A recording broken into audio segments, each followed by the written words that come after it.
It's fine. Thank you so much, Cara. Everybody, lovely that you have been able to make this time to come to this webinar.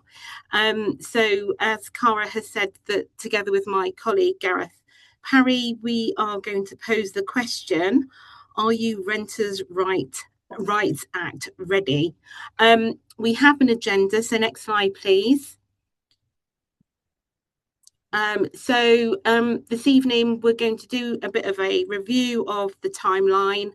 We'll take you through the headlines, then we'll go through the phases of implementation, and then I'll finish off the first section with a bit of a conversation about the written statement of terms before handing over to Gareth, who is going to look at how you can terminate an assured periodic tenancy.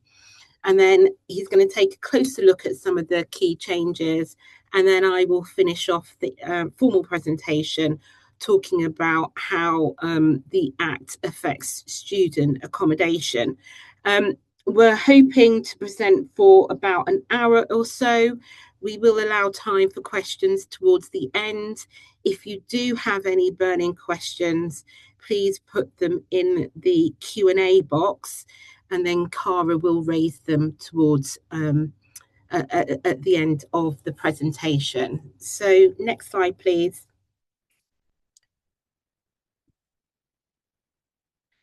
So in terms of the timeline, it seems like we've been talking about the Renters' Rights Act in this format and its previous format for some time. But the key dates are that the legislation received royal assent back in October. Can you believe? That's a solid 5 months ago. Can't believe it. The last day for service of Section 21 notices is the 30th of April. And then implementation date for phase 1 is, as you know, the 1st of May. We have a deadline of the 31st of May in which to serve the information sheet in relation to the tenancies that commenced before the 1st of May. And then by the 31st of July, that will be the deadline to issue any possession claims where a Section 21 has previously been served. So that's a key date and one that you obviously need to remember. We then are followed by phase 2, which is late 2026. And by then we will see the introduction of the PRS database, landlords database, and also the PRS housing ombudsman. And then probably by the time I retire, believe it or not, 2035 will be into phase 3. And phase 3 will see the introduction of Arab's Law, the Decent Home Standard, amongst other things. Next slide, please. So the fundamentals, you'll know them. I'm sure you can rehearse them as you're brushing your teeth. But basically, this is the most radical change to the rented housing sector since 1988 and also the 1996 Housing Acts. And it really is a massive shift. Whereas previously the pendulum has swung towards landlords, it is now swinging completely the other way towards protecting tenants and their rights. So the original intention was to totally reform the rented housing sector, and it's certainly doing that. The concept of relevant low-cost tenancies, which was introduced in relation to assured tenancies of social housing at the moment, that's not going to be affected, but it will be in due course. So both sectors, both the social housing sector and also the private rented sector, will be affected. But the government decided that it would bring the legislation in phases so that it could learn from any lessons that can be learned. And as I'm sure you can repeat parrot fashion, phase 1 is in force from exactly a month's time, 1st of May. Next slide, please. So there are certain areas which are not affected.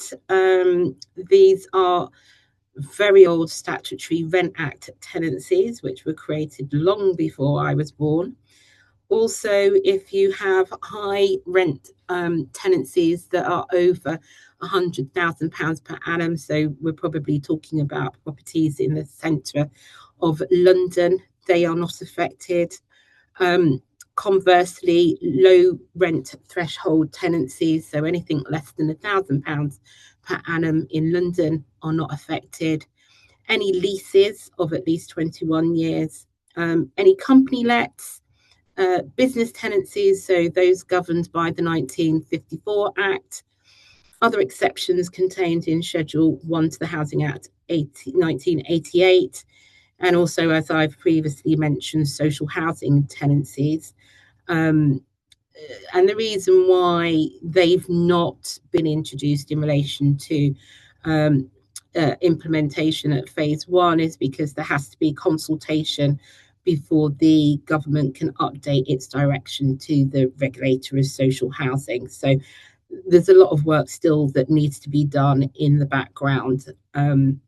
So we're going to have a situation basically where we've got two systems running at the same time, which is going to be quite interesting for the court system to navigate. Next slide, please. So the headlines, abolition of Section 21, as I've already said. Last day to serve your Section 21 notices is the 30th of April. And what I mean by service is that the tenants must have received the Section 21 notice by that date. We will move to a single system of assured periodic tenancies. The tenants will now be able to serve a 2 months notice to quit from day one, which basically means that they could move in on the 1st of May and serve notice from the 1st of May, giving 2 months notice. Landlords will need a legitimate reason and be able to prove one or more grounds for possession, which Gareth will talk about in a moment. Tenancies of 21 years or more are not covered or not caught by this. And as I've mentioned, in due course, there is more regulation to come in the form of housing conditions in respect of Arab's law, which governs damp and mould.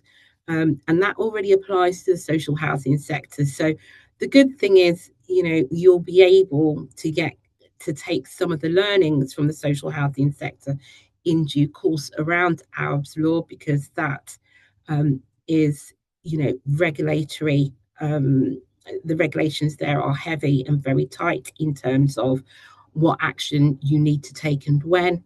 And then also we have the Decent Home Standards coming into force. But as I've said, nothing to worry there until at least 2035. Next slide, please. So the headlines, initial rent, so no more bidding wars. So, the rent that is advertised is the rent that the tenant will pay. No more being gazumped. Is it gazumped? I think it's gazumped, isn't it? By somebody coming along and saying, well, you know what, I'll give you an extra £200 a month if you let me have that tenancy. A big change will be statutory rent increases under Section 13 of the Housing Act 1988, which will mean that the rent can only be increased once a year. And it will be from the anniversary, at least 12 months must have passed since either the commencement of the tenancy itself or since the last rent increase. And that is a big change. If you're like me, like your pets or your four-legged friends, well, there has to be a process whereby a landlord can no longer automatically refuse to have a pet. Tenants now have the right to ask for permission to keep a pet, and consent from the landlord cannot unreasonably be withheld. We're also moving to a prohibition on discrimination against tenants on benefits. And certainly I've experienced cases where letting agents have said in particular that that their landlords will not accommodate people who are in receipt of welfare benefits, or they've said actually it's a clause of the mortgage, the buy-to-let mortgage, that we can't take benefit claimants. That is now prohibited. And also, no longer can landlords say, we don't want to take children. So that again is a change, but hopefully not too much of a big one. I've mentioned the PRS database and regulatory compliance with that. When it comes in, it will require a fee. Everything costs money these days, so a fee will need to be paid, a bit like where you have to have a license for a HMO. So a fee will have to be paid, and landlords will need to update the database with various pieces of regulatory documentation, such as confirmation of deposit protection, gas safety certificates, electrical certificates, and so on. And then I've also mentioned the Ombudsman Service, which will be again introduced later in the year under phase 2. Next slide, please. I've more or less covered this, I think, in terms of the 3 phases of implementation. So we've talked about phase 1. I think I've talked about everything there apart from the local council's enforcement powers and rent repayment order provisions being strengthened. Those powers were strengthened, I think, on the 27th of November 2025. And where we've seen previously increased powers for local authorities and councils to take enforcement action, and not much has really happened, we've heard about the odd cases here and there. The feeling now is that that the government expects councils to use those powers of enforcement, and to prepare, you can't turn left and you can't turn right without the potential for being fined if a landlord is in breach of what the Renters' Rights Act and regulations require. Next slide, please. So we've talked about phase 2. I think I've mentioned everything in phase 2. Phase 3, I think the things that I've not mentioned are that the minimum energy efficiency standards will increase to C or equivalent by 2030. We're still awaiting the outcome of the consultation. That will be, again, a big change, because no doubt a number of landlords will be caught requiring to bring their properties up to standards. And also there's going to be a review of the housing health and safety rating system. That at the moment has 27 hazards, one of which is damp and mould. And so, as I've mentioned, that will then be extended, and the private rented sector will be caught by Arab's law, and that need to address damp and mould. Next slide, please. So the written statement of terms, we've had that in draft for a little while in terms of the regulations, and that's now been made final. So tenancy agreements will need reviewing. They will be periodic, and the maximum period will be 1 month. So tenancies will tend to be either weekly in terms of the rent being paid weekly, or monthly with the rent being paid on the first day of the month, for example. There's a requirement that the tenants will need to be informed of their ability to serve notice, and any reference to a contractual rent increase will be removed, and the only way in which the rent can be increased is under the statutory procedure set out in section 13.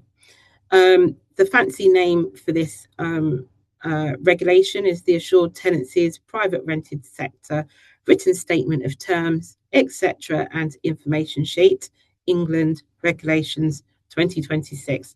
Nice, short and snappy.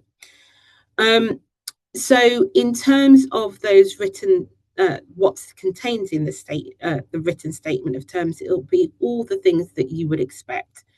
So the name of the landlord, the name of the tenant, the property address, that section 13 applies. If bills are included in the rent, there'll need to be an explanation of what bills are covered. An explanation of the possession process, statements. So we'll be familiar with statements regarding section 11, so the landlord's obligation to repair, but there'll also be a need to specifically make reference to the fact that the landlord is required to provide a property which is fit for human habitation, as well as the other kinds of things that we would expect to see, so electrical safety, gas safety where applicable. Also information about Equality Act improvements. So for example, where a property is intended to be occupied or is occupied by somebody who is disabled under the Equality Act, their ability to undertake adaptations to the property to enable them to enjoy the property to a sufficient standard. Also, information about landlord's consent in relation to pets. There's also required to be a statement if the tenancy is in respect of supported accommodation. Now, the written statement of terms can either be satisfied by a statement within the tenancy agreement, providing the tenancy agreement covers everything that is contained in the regulation, or it can be contained in a separate document and given to the prospective tenant before their tenancy starts. It's also important to note that if there are any grounds that the landlord intends to rely upon which require prior notice, then they must also be referred to in the tenancy agreement. So just be mindful of that. So for example, in relation to your student lets, for example, you're really looking at grounds 4A, also ground 1 and ground 1A, which Gareth will cover in a moment. And I think I now hand over to Gareth. Thank you, Yetunde. Yes, so Yetunde's covered the main headlines. If we can move to the next slide, please. I will start to go into more depth. If we could just move back one, please. Sorry.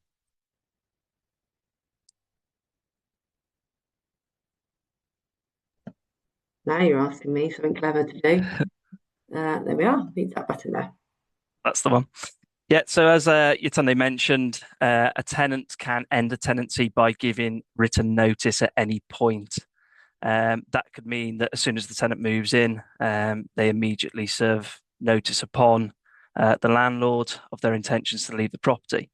As I mentioned, the notice must be given in writing, albeit there's no prescribed form in doing that. It can be by letter or by email. The end date of the notice must be on a day that the tenancy rent is due or the day before the rent is due. So landlords need to check that the end date given complies with obviously the 2 months notice, but also falls on the date that rent is either due or the day before. If a tenant does have a change of heart and the landlord is prepared to agree, notice can be withdrawn. But as I said, that has to be with the landlord's agreement. And notice can be agreed with the landlord for a shorter period than 2 months, but it has to be agreed with all tenants that are subject to that tenancy, and of course with the landlord, and this agreement must be put in writing. Now, I suppose the takeaway from that is that there is a risk that more and more tenants are going to look to bring tenancies to an earlier end than if they were subject to a fixed term tenancy of say 12 months that didn't include a break clause. So you may have landlords ending up with tenants coming and going a lot more frequently than they may be used to. Next slide, please. The possession grounds. Now, this is where we could probably talk for hours, if not days, about how many changes there are, because the key headline is, at this moment in time, prior to the 1st of May, there are currently 17 possession grounds. Now, this is increasing to 37. Of the current 17 grounds, 8 of them are mandatory grounds and 9 are discretionary. By mandatory, it means that providing the ground or the breach is made out, the court must give the landlord possession of the property. Now, I will go into more detail about that in due course. By discretionary, it'll be up to the judge to decide whether an eviction is reasonable by balancing the landlord's rights against the tenant's circumstances, but there will be a requirement to prove fault. So again, it'll be a breach, but it may not be a mandatory breach. Now, I'm not going to start boring you by going through all 37 new grounds, because as I said, I think we could be here for some time if I did that, but I'll pull out a few of the most common that we see in practice. Now, the first of those are rent arrears. Now, currently, there are 3 rent arrears grounds. The first is ground 8, which is a mandatory ground, and grounds 10 and 11, which are discretionary grounds. Now, currently, ground 8 is a 2-week notice and can be used when the rent is payable weekly or fortnightly, and there are at least 8 weeks rent arrears. If the rent is paid monthly, it's at least 2 months' rent is unpaid. If the rent is paid quarterly, at least 1 quarter's rent is more than 3 months in arrears. And if rent is payable yearly, at least 3 months' rent is in more than 3 months' arrears. Now, under the changes, for mandatory ground 8, the tenant will have to be in 3 months rent arrears or 13 weeks if rent is paid weekly or fortnightly. For discretionary grounds 10 and 11, thankfully, there's no real change, with it being that the tenant will be in some level of arrears and or the tenant is persistently delayed paying their rent. Now, the biggest change, alongside the fact that the breach period is going from 2 months to 3 months in the case of rent that is paid monthly, is that the notice period is increasing to 4 weeks. Now, there are a few important points to consider before you can seek to rely upon rent arrears grounds, and those being that a landlord's breach of deposit rules can be a substantive defence to seeking possession of your property due to rent arrears, in a similar way that it can prevent possession pursuant to the current Section 21 procedure. So the rules regarding deposit protection are very clear, very stringent. So it's important that, of course, whenever a new tenancy is taken out and a deposit is paid, that the protection rules are followed and the prescribed information is given within the prescribed time limits. Now, also, courts will be minded to disregard arrears that should have been paid by Universal Credit. And if it's a case that for some reason these were delayed, but the tenant had a right to claim Universal Credit, a judge may adjourn a claim if it needs more evidence about that benefit claim. Now, as I said, we could talk about pitfalls and traps that are likely to come into play, particularly in relation to rent arrears grounds, and how you could fall foul of those, like landlords would by failing to comply with Section 21 procedure. But I'm mindful of the level of content that we do need to cover in this session. Moving on to some other grounds that may be of interest, and I know Yetunde touched upon this one. Mandatory ground 1 is occupation of the property by the landlord or his or her family. So if a landlord or a member of their close family wishes to move into the property, a 4-month notice must be given to the tenant. Now, that 4-month notice cannot be given in the first 12 months of a new tenancy. Similarly, ground 1A is the sale of a dwelling house. So again, if the landlord wishes to sell the property, it will be a 4-month notice. But again, that cannot be given in the first 12 months of that tenancy. A further mandatory ground is 2ZB, which is possession when a superior lease ends. Again, it's going to be a 4-month notice, and it can only be served when the landlord's lease under a superior tenancy is coming to an end or is ended, and that superior lease was for a fixed term of over 21 years. Now, I know there may be some student landlords or agents on this call, so I know Yetunde is going to cover student accommodation in more detail, and will therefore cover ground 4A in much more detail, which will be obviously interesting for those listeners later in this session. Now, as I said, as much as I'd love to go through all 37 grounds, I'm not going to. I don't want to bore you all to sleep. But I think, again, the biggest takeaway from this is that they are seeking to overcompensate the abolition of Section 21 by giving landlords more grounds to recover possession of the property. However, by doing so, they're also trying to make it more difficult or more stringent in being able to seek recovery of those properties by granting longer notice periods or increased difficulty in kind of persuading a judge that a breach has occurred. And ultimately, it all comes down to the housing shortage that we are facing, and the government's obviously ensuring that people aren't being put out onto the streets when there's just not enough accommodation available. Next slide, please.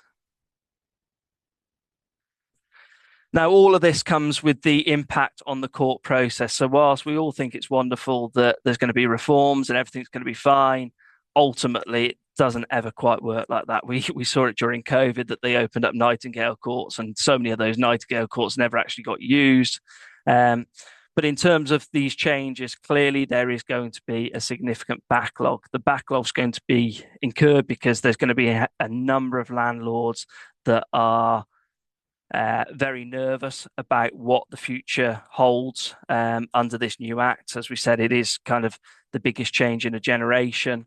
And therefore, there is inevitably, and we've seen it in practice, a huge surge, particularly in Section 21 claims that are being served, where landlords are thinking, I don't quite fancy this. I'm going to look to sell up. I need to get my tenants out, get vacant possession, and then sell the property. So we've got the mix of a surge of Section 21 claims going into court. We've got a surge of Section 8 claims going into court where there's been rent arrears, and you're thinking, okay, well, let's get these tenants out and get new tenants in before the Renters' Rights Act comes in. Now, with all of that, obviously, it presents huge strain on the administration in the courts. Now, by the gov.uk's own statistics, they are stating that when they conducted a survey in, I think, January of this year, that from the point of lodging a claim for possession to eviction by a bailiff takes typically 6 months. Now, if we ever ran a case that took 6 months from start to finish, I'd be amazed. Now, clearly, it'll depend whereabouts you are in the country. If you're talking London, you're probably talking double that. Other places are a little bit better. So as such, I think the stats that they've presented are a little bit out there. Now, in terms of the abolition of the Section 21 procedure, with that comes the removal of the accelerated procedure.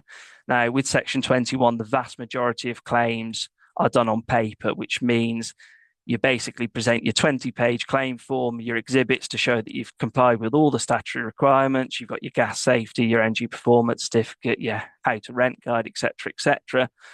That then gets lodged with the court. A judge or court officer will look at the papers, be satisfied that everything's in order, and will make an order for possession without a hearing. Now, the only times that an order for possession will be made without a hearing is if the claim is defended or if the judge finds any issues with the papers. At that time, it is likely to be pulled in and the parties will be pulled in for a hearing. Now, with the removal of that accelerated procedure and the increased grounds and the increased complexity with the number of grounds, 37 as opposed to 17, suddenly judges are going to be presented with a whole host of wild and wonderful cases where a landlord's seeking possession of their property, which they may never have seen before. Throw into the mix that those will all be dealt with by way of a hearing and not on paper, and suddenly you've got a court system that is backlogged to high heaven with so many new possession cases. Now, as I mentioned, just that final bullet point, surging cases following implementation of the Act. You're also going to be left with a number of claims that were issued before the 1st of May 2026, and you're going to be led to a number of cases being issued after. So I wouldn't say I feel for judges that often, but suddenly you're going to have a number of judges facing cases where you'll have a Section 8 notice based on rent arrears, with a 2-week notice period, and then their next case in their block list will be a Section 8 rent arrears claim with 4 weeks rent arrears. So suddenly you're going to have judges trying to unpick exactly when a case was lodged with the court, whether they've complied with pre or post 1st of May 2026. So actually, I think it's going to be somewhat of a headache and a bit clunky. So I think what the most important thing to take away from this is to ensure that all of your processes are in place, ensuring that you've got solicitors in place that have got the papers in order, can prepare a witness statement or a chronology for a judge to make their life as easy as possible, so that any advocate or counsel that attends hearings can talk the judge through it, and make their lives a little bit easier. Next slide, please. So as Yetunde touched upon, preventing bidding wars. Now, based on the government's own words, the Act will end the unfair practice of pitting renters against each other in bidding wars. By outlawing rental bidding, there'll be a level playing field for renters and crack down on the minority of unscrupulous landlords who will make the most of the housing crisis by forcing tenants to bid for their properties. Now, the Act will require landlords and letting agents to publish a asking rent for their property. It'll also prohibit them from asking for or encouraging or accepting any bids above that price. I think that's something that Yetunde's covered in some detail earlier on, but basically it's to ensure that everybody has a fair chance at the property. Now, any landlord found in breach of this may see a financial penalty of £7,000 imposed. Now, I hate to say it, I'll warn you that later on in my part of the session, it'll all be doom and gloom that there's financial penalties and sanctions for everything that you're going to do. So let's make sure we get on the right side of it. Now, in terms of the bottom 3 boxes, within the first 6 months, the tenant may challenge rent in the first tier tribunal. So even if a tenant is successful in securing that property, let's say £800, but they think that it's worth £775 a month, within the first 6 months of the tenancy from day one, they can challenge that in the first tier tribunal. If the first tier tribunal or FTT determines that the open market rent should be lower, the rent will be reduced from the date that the tribunal directs, but not earlier than the date of the application. And likewise, rent paid in advance is repayable if the tenancy terminates. Next slide, please. Rent review process. Now, typically there was 2 ways of increasing the rent. There was either the statutory process under Section 13 of the Housing Act 1988, or there was the contractual provisions contained within tenancy. So this would typically be index linked, or there'd be fixed uplifts in place. Now, the latter, so the contractual provisions, they will be or will become void from the 1st of May 2026. So any rent increase will have to be done by the statutory procedure. The way this will be done is that there will be the typical form, the Form 4A, which will need to be completed. Now, instead of the 1 month notice required, this will double to 2 months. And as Yetunde touched upon earlier, there can be no increase within the first 12 months of the tenancy. Now, again, as I mentioned in the previous slide, tenants have the right to refer to the FTT if the proposed increase is not agreed. And ultimately, tenants are not at any loss by seeking to obtain a determination of the reasonableness of the rent. And because of that, there is a risk that you are suddenly going to see a number of FTT applications being made by tenants seeking to determine that the rent is too high, and obviously seeking a determination of a lower rent. Next slide, please. Back one, please. Forward one. This is a bit of a map to go through. So the FTT's jurisdiction is to determine open market rent. Now, what I would say, based on experience of dealing with these types of applications in the past, is when it comes to defending any sort of application made by the tenant, it's really important to create a bit of a case. So prove using marketing websites exactly what properties of similar size, standard in that area are marketed for, and basically pull together a case as to why that property is very much worth the value that it has been marketed at. As I mentioned before, new rent will be lower of the proposed rent and open market rent, so there's nothing to lose for the tenant. They're not going to see an FTT judge suddenly say, okay, well, the property's listed at £800, your tenancy says it's at £800. I actually think it's worth £850. It's only going to be the same or lower. So as a result, it means that there is no real loss for the tenant in trying to seek a determination. They may end up having it at exactly the same rate, or it may end up being lower. Now, that third box payable from, it'll either be the date in the Section 13 notice, if on or after the determination. So in the unlikely that the FTT list it within the 2 months from the date of the Section 13 notice, which, let's be honest, is not going to happen. It will be from the date in the Section 13 notice, or it will be the next rent date after the determination. So obviously it'll be the following month.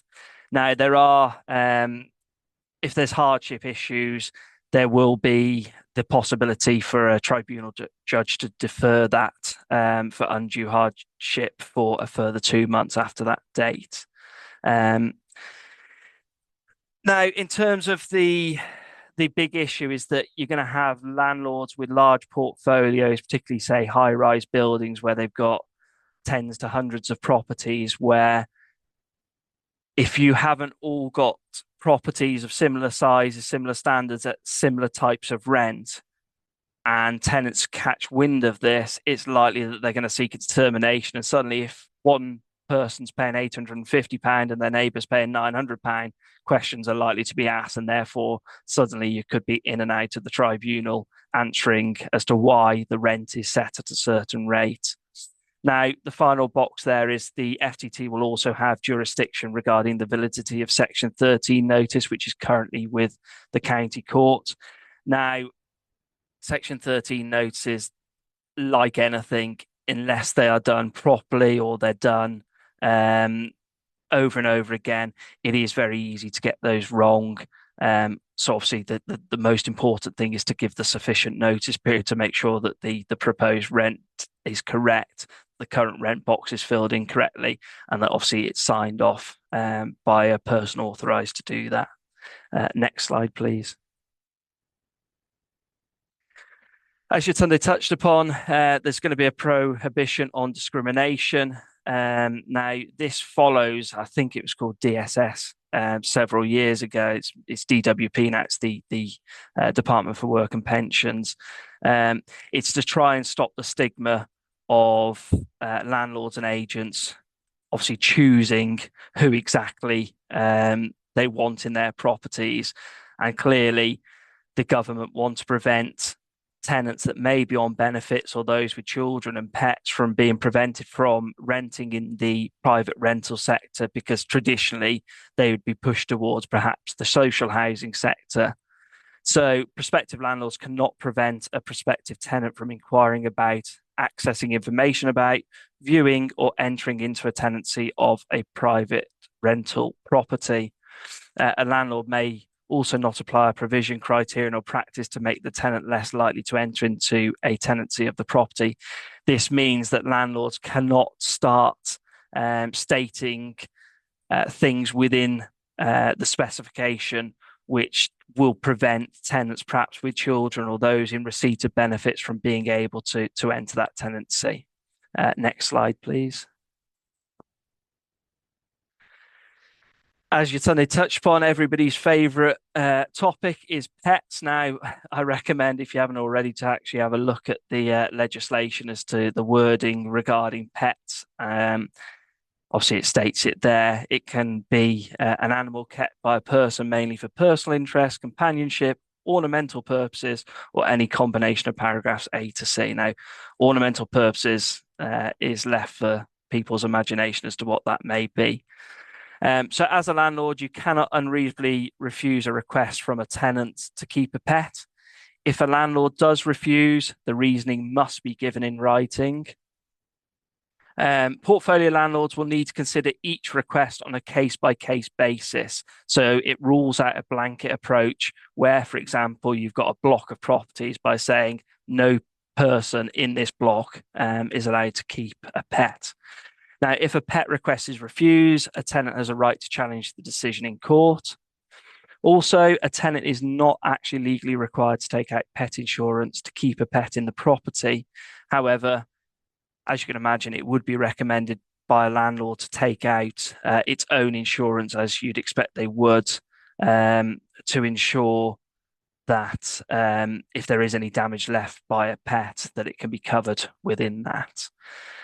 Next slide, please.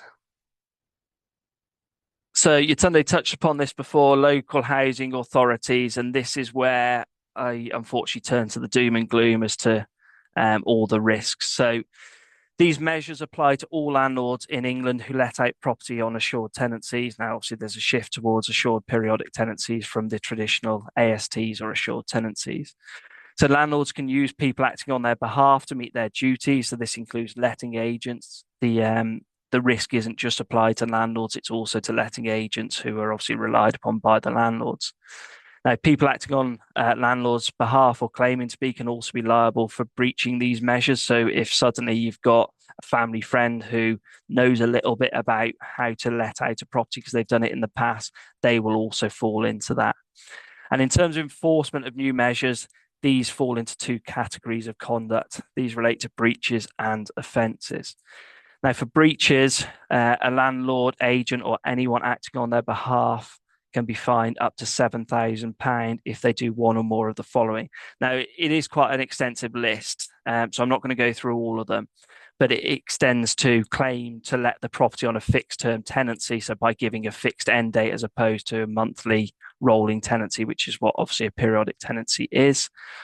Claim to end a tenancy verbally, require a tenancy to be ended verbally, trying to end the tenancy using a notice to quit or purported notice of possession, failing to give existing tenants a copy of the government published information sheet by the 1st of June, which Yetunde touched upon earlier, failing to give a written statement of terms containing the information required by the regulations, again, something that Yetunde touched upon on an earlier slide. In terms of offences, this is where the financial penalties, as if £7,000 wasn't bad enough, this is where the potential financial penalties rise up to £40,000. Now, landlords or those acting on their behalf can be given that penalty as an alternative to prosecution if they are found to have done one or more of the following. So, relet or remarketed a property within the 12 months. So that's in that contravenes grounds 1 and 1A, which I mentioned earlier. Knowingly used a ground for possession despite knowing that a court would not order possession on it, or being reckless about that, resulting in the tenant leaving within 4 months without an order for possession being made. So that's basically threatening your tenant that you will be taking possession action based on something which actually in law you cannot do. Committing a breach within 5 years of a previous offence. Committing a breach within 5 years of receiving a financial penalty for a previous breach that has not been withdrawn. Continue to commit a breach for more than 28 days after receiving a financial penalty for that breach that has not been withdrawn and is not subject of an ongoing appeal. So basically, you just need to keep out of trouble to avoid receiving a £40,000 fine, and ensuring that obviously you maintain compliance with all grounds that are covered under the Renters' Rights Act. In terms of enforcement, so local housing authorities are under a duty to enforce the landlord legislation in their particular area. Local housing authorities fulfil that duty by acting in accordance with their enforcement policies. Moving on to the next slide, please. So rent repayment orders. So the grounds for a tenant or local authority to apply for a rent repayment order are being extended and include a new offence of misusing a possession ground. So that covers what I mentioned on the previous slide, that suddenly if you're stating that you can rely upon a ground which actually you cannot, this will enable an application for a rent repayment order. Now, a tenant will have up to 2 years from the offence to start the claim, which has increased from 1 year, and penalties, which were typically up to 12 months worth of rent, will again double to 2 years. Now, under the new Act, rent repayment orders can be made against a superior landlord or company director, which actually overturns a leading Supreme Court case of Rakusan versus Jepson. Now, local authorities, that magic number again, £40,000, have the power to impose a financial penalty of £40,000 on landlords in serious cases. Now, the slide obviously mentions a few additional ones there. So breach of restriction on letting, false information provided in that database, which Yetunde mentioned earlier, as well as obviously continued breaches following the civil penalty, which I mentioned in the previous slide. Next slide, please. So looking ahead, the PRS database, this is basically going to be the center focal point of any tenancy. So all landlords of assured and regulated tenancies will be legally required to register themselves and their properties on the database, and could be subject to penalties if they market or let out a property without registering it and providing the required information. Now, the government classed this as a one-stop shop for landlords, allowing them to access relevant guidance through a single front door. So basically, although it's there for the tenant and local authorities to keep an eye on the compliance of the landlord, they're fluffing it up by saying it's actually also for the benefit of the landlord, because the landlord can find useful information there as well. Now, one of the biggest and most time-consuming barriers faced by local councils is identifying poor quality and non-compliant private rented sector properties and who owns them. The reason the database will be provided is so that it will be a trusted and consistent intelligence source, which will remove unnecessary, frustrating administration, meaning council staff will be able to focus on enforcement against criminal landlords. Now, we don't like to throw it out there, but ultimately, a lot of the game of councils, particularly when it comes to things like selective licenses and licenses for HMOs, it's a bit of a money-making scheme. And I think, again, this is kind of where we're getting caught up here, where if there's seen to be any sort of breach, now, don't get me wrong, there shouldn't be any breaches. We want to ensure that the homes are of good standard and that everybody is compliant, but also as soon as they sniff an opportunity to bring action against a landlord that isn't compliant, I don't think there's going to be anything stopping them from doing that. Next slide, please. So the key takeaways and action points is clearly there's a lot of changes. Now, clearly, when it comes to the Renters' Rights Act, as I mentioned before, we could be here for hours, if not days, talk about all the relevant nuances, the changes that are taking place. So it's ensuring that if you can take away as much information from sessions like this, or by visiting the gov.uk, and taking a kind of an hour at a time to read through exactly what you need to do as a basic, it's worth that time now to prevent any potential issues in the future. Any sort of time you can put aside to make sure that you're compliant ahead of the 1st of May, we really recommend you do that, because ultimately there's so many pitfalls and traps that you could fall into post that date, which is going to either end up in financial penalties or making it very difficult to remove tenants that obviously people don't want in their properties. As Yetunde mentioned earlier, it's crucial that the government's information sheet on existing tenancies is given. Now, I'm aware that was actually published, I think, last week, and the deadline for giving that to existing tenants who aren't moving on to brand new tenancies, the deadline for that is the 31st of May.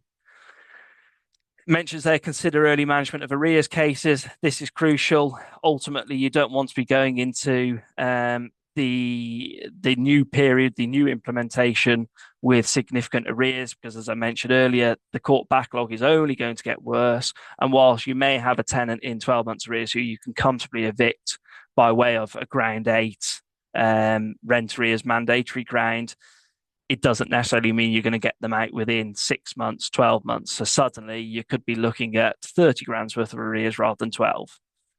Clearly, there's going to be a greater degree of administration. Again, that burden will reduce once everything is in order. So it's crucial to get everything tenancy related in order, get the statutory documents all prepared, ready for uploading when that database comes into force. And finally, review and redraft policies and procedures to reflect the legal changes. I appreciate that there are a number of things to consider, but perhaps take it step by step, smaller pieces at a time, and hopefully everything will work out fine. And I think that moves me back onto Yetunde. Well, thanks, Gareth. So I'm going to move on to talk about student accommodation. So next slide, please. So as well as shaking up just generally the private rented sector, it is also shaking up the position in relation to student tenancies. So as a result of the Renters' Rights Act, it will be inevitable that there will be students at the same university in the same lectures that will now have different rights depending upon who their landlord is. So it's going to be really interesting because there is going to be a tension between balancing tenant protection versus the academic year housing cycles. So next slide, please. So basically, there's going to be broadly 3 student tenancy categories: universities, university halls and code subscribed purpose-built student accommodation, non-code PBSA and general private rentals, including build to rent, and then HMOs that is directed or used solely for students. So I'm going to speak about each of them in turn. So next slide, please. So university halls and code subscribed PBSA. So this type of accommodation is exempt from the main reforms, and so they will continue to be treated as having common law tenancies. These landlords and providers can still use fixed terms that are aligned with the academic year. So to avoid mandatory rolling tenancies, what will need to happen is that they will need to serve notice using the new Form 3A notice seeking possession. So I think we've mentioned that a new suite of documentation has been published. The new Form A can be found on the .gov website. It currently has stamped across it, do not use, but it will go live on the 1st of May. Now, because all existing tenancies will roll over to periodic after the 1st of May, regardless of the fact that co-subscribed PBSA are excluded from the main reforms, there is a transitional opportunity to serve notice based upon mandatory ground 4A, but this notice must be served between 1st and 31st of May. What that means is that the tenant must receive that notice seeking possession by the 31st of May. If they don't, the right to rely upon mandatory ground 4A will be lost. So service, what does that mean? You need to be mindful if you are serving notices by post. So you need to account for the number of days it will take to be delivered. So generally, using first class post, a notice will be deemed the 2nd working day after posting. So just be mindful. And obviously we've got 2 bank holidays in May as well. So if there is a portfolio where there are a lot of these types of properties, landlords really need to be organising themselves now in terms of doing a review of where those notices need to be served, and so that they've got a list so that as soon as the 1st of May comes around, unfortunately, that the Form 3A can't be used at the moment. It can be downloaded, but unfortunately, it can't be populated because of that do not use watermark that's in it. And so from the 1st of May, and I'm not even sure what day of the week is the 1st of May, Gareth. I'm not even sure whether it's a weekend, but from the 1st of May, those notices need to be being drafted. It's a Friday or Sunday. It's a Friday. Okay, so it's going to be a busy Friday and a busy weekend. You need to make sure you keep a record of proof of service. So that can be using a form N215, which is called a certificate of service. If you Google it, it's a formal court form, and then it has various boxes for you to complete to confirm how you served. It's important that you keep a record of how service was undertaken, because you will need to provide evidence of this should it be necessary to issue proceedings. The NSP will be valid for 12 months from the date of service. Now, one would hope that on serving this mandatory Ground 4A, students will leave at the end of the academic year, but there is no guarantee. And if they don't leave, then unfortunately, there is no getting around it. You're into the realms of issuing proceedings. Next slide, please. So if there is a non-code PBSA and general private rentals, including build to rent, if there are students in this type of accommodation, well, everything that Gareth has talked about will apply. They will become periodic tenancies. There will be no fixed terms. Students will be able to leave with 2 months' notice at any time. So basically, it could be the situation where they decide not to continue with their studies and serve notice, which means that they leave mid-year, which will increase the opportunity and that risk for voids. We've already talked about the fact that there will be no more Section 21 no fault eviction. And so these landlords will also have to prove one or more of the statutory grounds. So this is really important stuff to be mindful of this. Next slide, please. So in relation to HMOs for students, these will also be assured periodic tenancies. The new Ground 4A will allow landlords to recover possession for the next academic cohort. These landlords can only grant new tenancies no more than 6 months before occupation if Ground 4 is to be relied upon.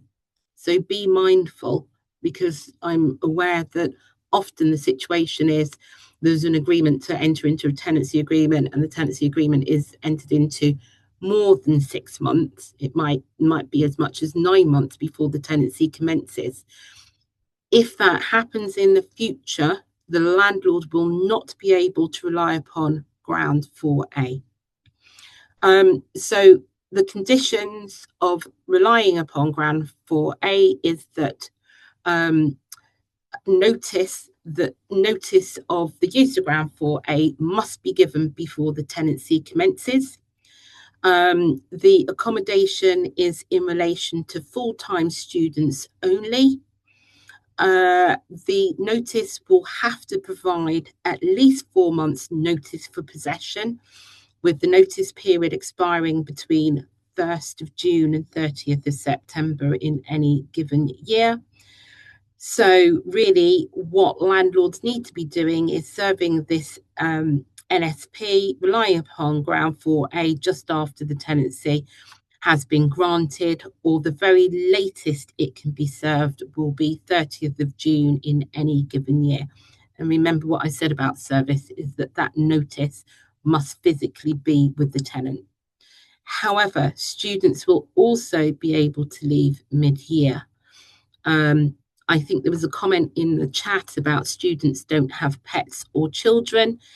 Well, I'm afraid that under the Renters' Rights Act, they will be, if there is a term in the tenancy that says no pets, no children, that will be void because it's discriminatory. So going forward, students will be able to request consent to have a pet, and they will be able to have children as well. Next slide, please. Although I do cover a caveat that with, if there is a good reason for them not for the landlord refusing that, then they can do so if the landlord is doing that to rely upon a legitimate aim. So it may be, for example, this is bespoke student accommodation that is really not geared to having children because, I don't know, it's shared accommodation, shared facilities, there's not enough space. But, any request must be considered and any refusal must be documented. And the reason that I say that is that, you could face a discriminatory claim, and that claim will come with a claim for damages. And landlords really need to consider the reputational risk of such action being taken against them. So there is still the opportunity to grant true student licenses which remain outside of the Act. No reforms apply to the genuine license arrangements. It's very important that landlords avoid accidentally creating tenancies and exclusive possession. If the tenant has exclusive possession, then it increases the risk of a tenancy being created. And also misclassified licenses. So if a landlord says that what is a tenancy is misclassified as a license, this could trigger multiple breaches, and obviously enforcement action could be taken. There's a question just quickly in the chat: are 1 and 2 bed student properties covered under the same rules as HMOs? No, they're not. The requirement is that at least 3 people not of the same household are sharing facilities, so they wouldn't be caught. Next slide, please. So what action should landlords be taking now? As mentioned, PBSA landlords should review their current tenancies for a ground for eligibility and ensure code compliance. As I've mentioned, prepare statutory notices and new tenancy templates ahead of the 31st of May 2026. Update and review management and nomination agreements to clarify responsibilities during this transition period. Next slide, please. So in terms of HMO student landlords, again, review tenancies to identify those classes at HMOs under the Act. So those classes of tenancies under or tenants under the Act. Serve ground for a notices for existing tenancies within the prescribed timelines, so that you're ready for the next academic cohort. And then post 1st of May, make sure that tenancies are not granted earlier than 6 months before the tenancy commences. And then remember to make sure that you serve written notice on the tenant that you propose to rely upon ground 4A. Next slide, please. That brings us to the end.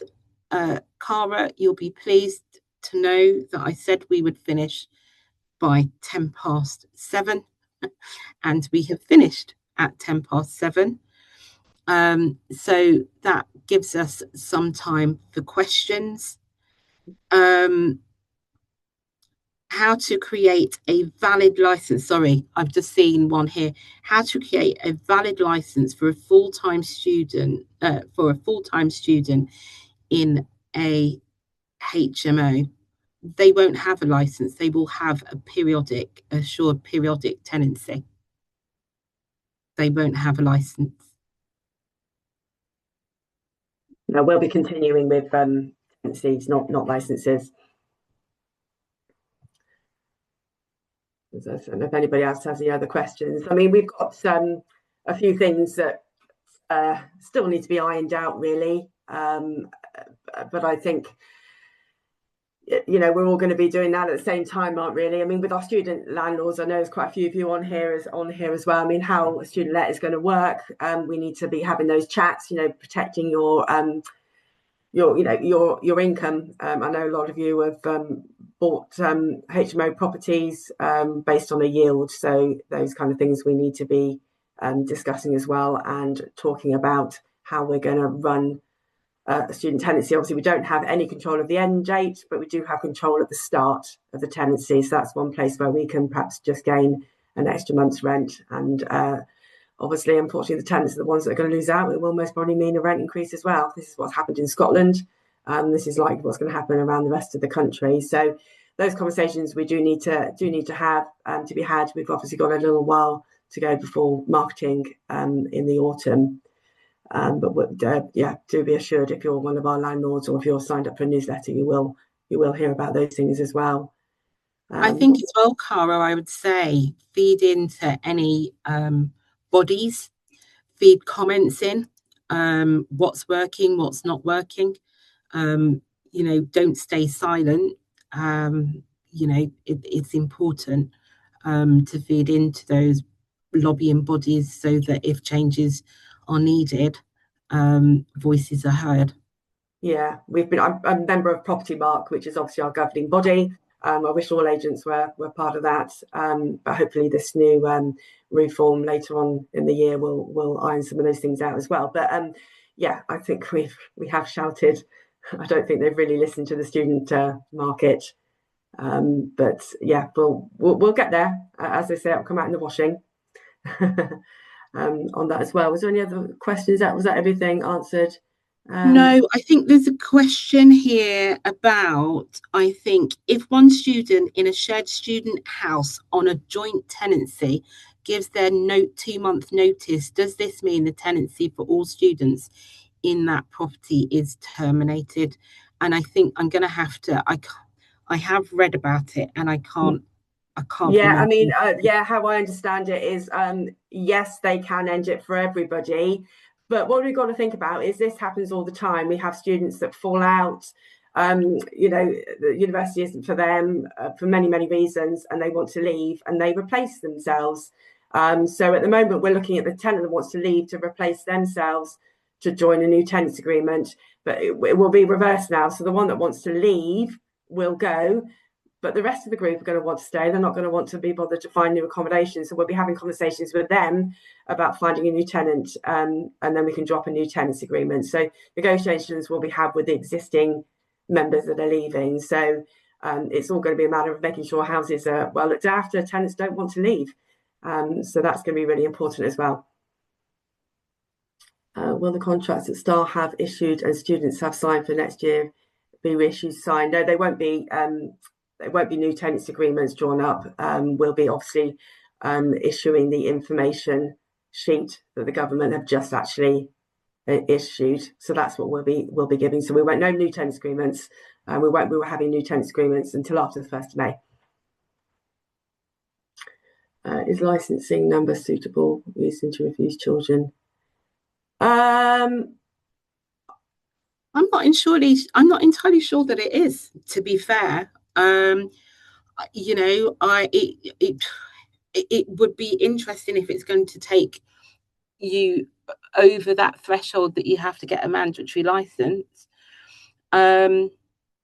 I mean, we've never had a student talk about bringing a child in. Most of them are in early 21s at university. I think the biggest thing is we're going to have them asking to bring a pet.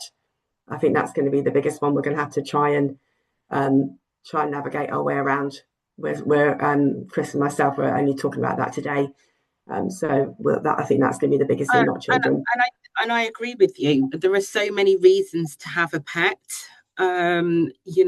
for mental health reasons, etc. And the nature of the type of pets.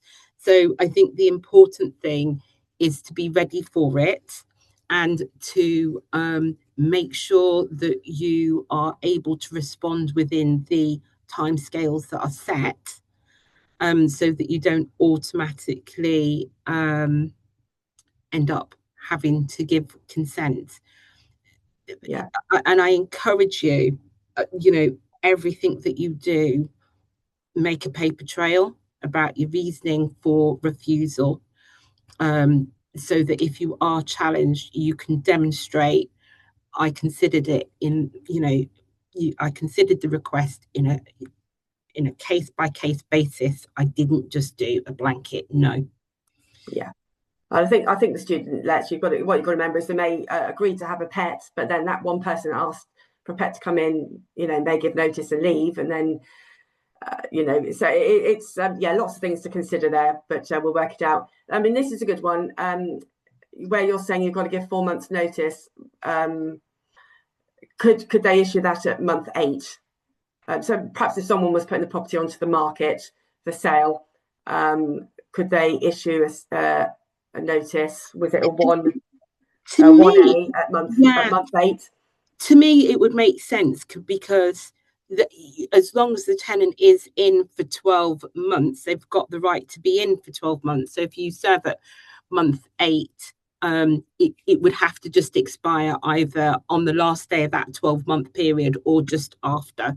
Yes. I think that follows kind of what we used to do with the Section 21. You wouldn't necessarily wait until the 12 months are up. You'd serve it at day 1 past 10 months, expire it for the end of the fixed term, and then you could crack on with possession if they don't leave.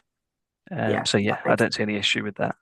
No, that makes complete sense. That's actually great. I think as well, the other thing that I would add is a lot of it is about talking and communication with tenants, whether they're students or otherwise, before the landlords have the right to take people by surprise, serve the Section 21s when they weren't expecting it.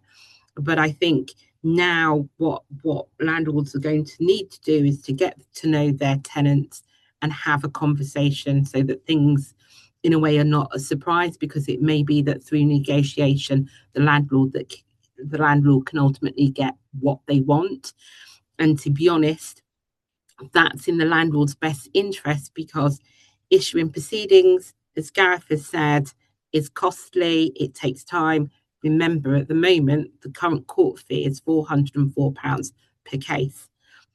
So if through dialogue you can come to an agreement whereby you don't have to issue proceedings, it will be better for landlords in the long run. No, absolutely. I mean, I would like to think that most decent landlords will have that communication with their tenants already. I'm sure there's landlords out there that don't speak to their tenants for 2 or 3 years, and no surprise, they're going to have issues, aren't they? I mean, just one thing on that is rent protection in policies. That's a lot that we're talking about. We're talking about those a lot at the moment. So you can take out a rent protection policy as a couple of rules they've got to pass the tenants, referencing and things like that. But it does mean that your rent will continue to be paid, and then the policy will basically take on the court fees and all those things as well. So that's something for them to consider as well. But I like saying compliance as well, communication, and making sure you've got dialogue. Paper trail. We like that. Paper trail. Yeah, another good word we like is consistency. Absolutely. So just being consistent with everything, isn't it? Yeah. Will there be an overlap of setting up new contracts before serving a notice to leave? How will this work? Will there be an overlap? There will be an overlap of setting up new contracts. So, sorry. Oh, so in relation to that, I think if we're talking about student letting, I think you're going to have to grant the tenancy first. So say, for example, you grant a new tenancy on the 1st of May, and then sort of like on the 2nd or 3rd of May, you would serve the section ground 4 notice, if that's what you're getting at. Yeah, I don't know if they perhaps would be able to just student letting. about that. Yes, yeah. I mean, and another point as well to student landlords as well. Obviously, everybody, we've got to serve this information sheet. Is that the correct term for the information sheet? There's two actually. When I was there is, let me just get this right, because there is the Renters' Rights Information Sheet 2026, which is the document to be served on existing tenants. So anybody who had a tenancy before the 1st of May, and this is the printed document that's been printed by the government, and that has to be served on anyone who's got a tenancy before 1st of May, and that has to be served by 31st of May. And then you've got the written statement of terms, which will be served from 1st of May on new tenants. Lots of things for us to be sending, isn't there? Will be back in business again. There is an awful lot. And that's why I mentioned the written statement of terms, which is from 1st of May. Obviously, that is all of the information that you would expect to find in a tenancy agreement in any event. Yeah, I mean, and just on that information sheet that we have to serve, I mean, not all tenants are going to be aware about their rights to give 2 months' notice. So just be on student lets, just be a little bit mindful about what time of the month that you send that, because it's 3 months away from the end of what we naturally have as an end of tenancy.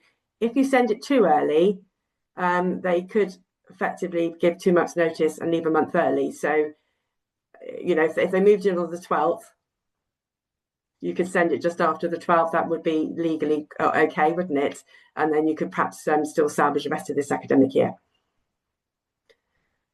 So grateful for my question protecting section the S4 ground and existing tenancies. I've already commenced into it. How do I protect the ability to, because I know Paul, I might have to speak to you separately, Paul. Because presumably, Paul, give me a call. We'll have a chat. I can put you in touch. Also, I think everyone's got our email addresses. Mine's nice and easy. It's cara@starlettings.com. So if you've got any more of those questions, just fire them off to me tomorrow. At Rosewood, we've got Jenny ready and waiting to communicate with any of you, and Chris and myself on the student market as well. But we're here. I think before you panic and think, oh, I've had enough, just perhaps stop and wait. And I think in 6 months' time, this will all come out in the washing, and I think we'll be fine. So, but it's just, just holding a nerve and getting used to what's coming our way. But I think if that is it. So if the tenancies and rent arrears today are 3 months rent and has been given notice to leave in 2 months, but is offered to pay off within 6 months to stay, but fails to, can the tenant be forced to leave?